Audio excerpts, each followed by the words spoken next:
Vérification de la conformité aux contraintes pour une solution donnée. Dans les capsules précédentes, nous avons vu que la résolution d'un problème d'optimisation s'effectue principalement en 3 étapes. Nous avons vu l'étape 1, qui était de traduire la situation en langage mathématique.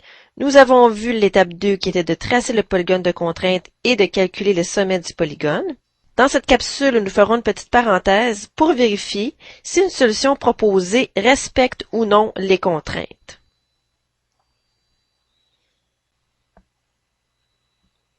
Alors, comment vérifier si une solution proposée respecte ou non les contraintes du problème? Eh bien, c'est en vérifiant si le point représentant la solution appartient ou non au polygone de contrainte. Alors, on peut effectuer 2 types de vérification. La première vérification, c'est une vérification graphique. Alors, la solution proposée respectera les contraintes si le point est situé à l'intérieur du polygone ou sur la frontière du polygone. On peut également effectuer une vérification algébrique et dans ce cas, la solution proposée respectera les contraintes si le couple vérifie toutes les inéquations du système. Voyons un exemple de ceci. Nous avons ici un exemple qui contient 6 contraintes, ainsi que le graphique représentant les 6 contraintes. Nous voyons ici le polygone de contraintes qui est colorié en jaune.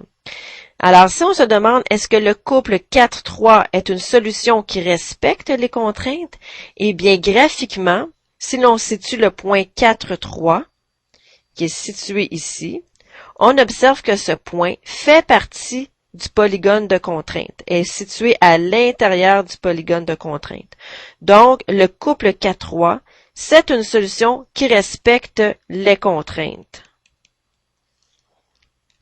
Maintenant, si l'on veut s'en convaincre avec une vérification algébrique, eh bien, on va vérifier si le point 4,3 satisfait chacune des inéquations.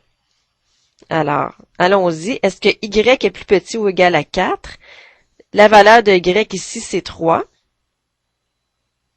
Donc, est-ce que 3 est plus petit ou égal à 4? Oui. Ensuite, est-ce que y est plus grand ou égal à 2? Est-ce que 3 est plus grand ou égal à 2? Oui. Est-ce que y est plus petit ou égal à 2x? Est-ce que 3 est plus petit ou égal à 2 fois la valeur de x, qui est 4? Donc, est-ce que 3 est plus petit ou égal à 8? Oui. Est-ce que 2 fois la valeur de x plus 3 fois la valeur de y est plus petit ou égal à 18? Est-ce que 2 fois 4 plus 3 fois la valeur de y3 est plus petit ou égal à 18? 8 plus 9, ça donne 17. Effectivement, c'est plus petit ou égal à 18. Est-ce que x plus grand ou égal à 0? Oui. Donc, est-ce que 4 est plus grand ou égal à 0? Est-ce que y est plus grand ou égal à 0? Oui. Donc, on voit que le couple 4-3 vérifie toutes les inéquations. C'est donc une solution acceptable. Maintenant, est-ce que le couple 1-3 est une solution qui respecte les contraintes? Alors, effectuons tout de suite la vérification graphique pour le couple 1-3. Donc, en observant le graphique, est-ce que le couple 1-3 est situé à l'intérieur du polygone de contrainte ou bien sur une des frontières du polygone? Alors, observez ceci. Et je vous montre à nouveau les contraintes pour effectuer une vérification algébrique. Donc, je vous laisse effectuer la vérification, mettez la vidéo en mode pause et je reviens ensuite avec la solution. Alors, le couple 1-3 ne vérifie pas toutes les contraintes. La contrainte numéro 3 n'est pas vérifiée ici parce qu'il est faux que 3 est plus petit ou égal à 2 fois 1. Donc, la contrainte y plus petit ou égal à 2x pour le couple 1-3 n'est pas satisfaite. Donc, puisque le couple 1-3 ne satisfait pas toutes les contraintes, eh bien, ce n'est pas une solution possible pour cet exemple. Et on voyait très bien ici que dans le graphique, le couple 1-3 ne fait pas partie du polygone de contrainte. Il est placé ici. Donc, on voit qu'il est situé à l'extérieur du polygone de contrainte. Et on voit que c'est la contrainte numéro 3 ici qui n'est pas satisfaite. Ce ne sont que les points qui sont situés de ce côté qui satisfont la contrainte numéro 3. Voilà. Alors, allons inscrire ceci sur notre feuille résumée. La dernière fois, nous avions inscrit que la deuxième étape, c'était de tracer le polygone de contrainte et de calculer les sommets du polygone. Maintenant, on peut ajouter ceci pour la vérification d'une solution. Une solution qui respecte toutes les contraintes correspondra à un point qui est situé à l'intérieur ou sur les frontières du polygone, et une solution qui ne respecte pas toutes les contraintes correspondra à un point situé à l'extérieur du polygone. Vous pouvez faire une vérification graphique ou une vérification algébrique. Voilà, je vous laisse transcrire ceci. Mettez la vidéo en mode pause et je vous propose ensuite quelques petits exercices. Exemple 1, le festival. Alors, dans l'exemple du festival, nous avions tracé le polygone de contrainte et nous avions calculé les sommets au cours de la capsule précédente. Alors, cette fois-ci, nous allons nous demander si quelques solutions proposées sont acceptables. Par exemple, est-ce que Daniel pourrait accepter dans sa remorque 12 adultes et 0 enfants? Graphiquement, observez le couple 12-0. Est-ce qu'il est situé dans le polygone de contrainte? Eh bien non, parce que le couple 12-0 est situé ici et voici le polygone de contrainte. Donc, non, ce n'est pas une solution possible. En passant, le nombre d'adultes était représenté par la variable x et le nombre d'enfants était représenté par la variable y. Alors, le couple 8-2 fait-il partie du polygone de contrainte? 8-2, oui. Donc, c'est une solution possible pour Daniel. Ce n'est pas nécessairement la solution qui optimise son profit, mais c'est une solution qui satisfait les contraintes. 6 adultes et 6 enfants, à votre avis? Eh bien oui, c'est situé sur la frontière du polygone, donc c'est acceptable. 10 adultes et 1 enfant, d'après vous?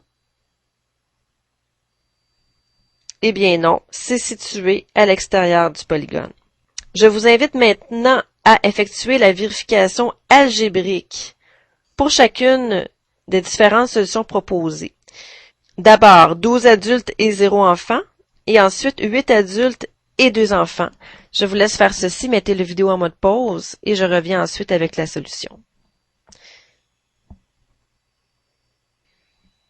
Alors, pour les deux premiers, la première contrainte était vérifiée. La deuxième n'était pas vérifiée parce que 2 fois 12 plus 0, ce n'est pas plus petit ou égal à 20.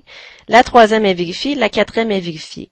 Donc, globalement, la solution 12 adultes et 0 enfants, ce n'est pas une solution acceptable, comme nous avons vu tout à l'heure en observant le point qui était situé à l'extérieur du polygone de contrainte.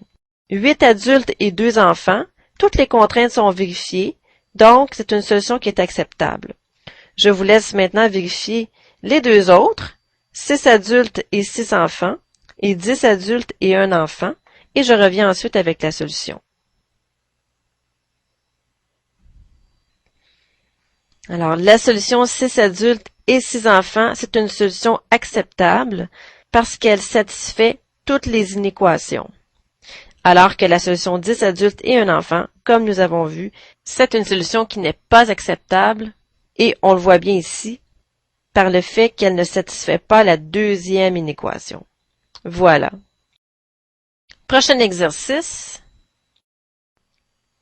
Pour l'exemple 2, l'exemple des coffres et des petites tables, X représentait le nombre de coffres et Y représentait le nombre de petites tables. Nous avions les contraintes suivantes ainsi que la représentation graphique suivante avec le polygone de contraintes. Maintenant, si l'on se pose comme question, est-ce que l'entreprise peut fabriquer 100 coffres et 20 petites tables, 0 coffres et 60 petites tables? 60 coffres et 72 petites tables. Je vous laisse vérifier ceci de façon graphique et de façon algébrique. Mettez la vidéo en mode pause et je reviens ensuite avec la solution.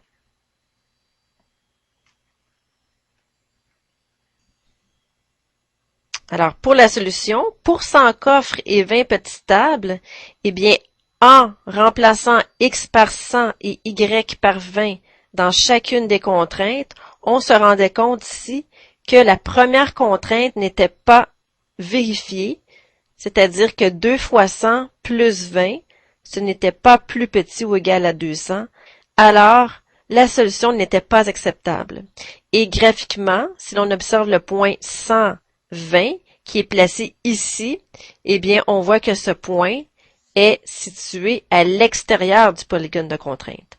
Donc, ça nous confirme ici que la solution 100 coffres et 20 petites tables, ce n'était pas une solution qui était acceptable pour ce contexte. Ensuite, 0 coffres et 60 petites tables, eh bien, le couple 0,60 vérifiait chacune des 4 inéquations. Donc, c'était une solution acceptable que l'on pouvait également observer ici, car le point 0,60 faisait partie du polygone de contrainte. Et même chose pour la solution 60 coffres et 72 petites tables. Ça vérifiait chacune des inéquations. Et également, on pouvait l'observer dans le graphique.